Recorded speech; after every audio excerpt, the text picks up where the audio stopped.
bohužiaľ, to som proste ja.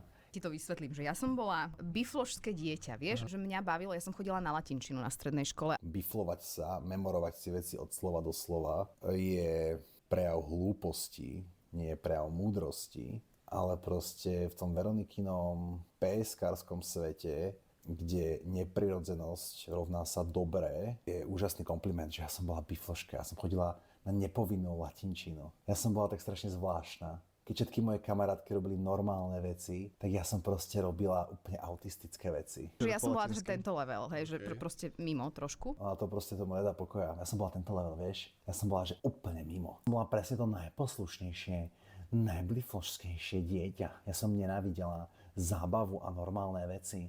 Ja som proste sa iba učila latinčinu úplne bezdôvodne, iba aby som mohla sa niečo učiť. Ja som bola tak strašne biflošská. Predsednička triedy som bola. Ja som bola bifloška.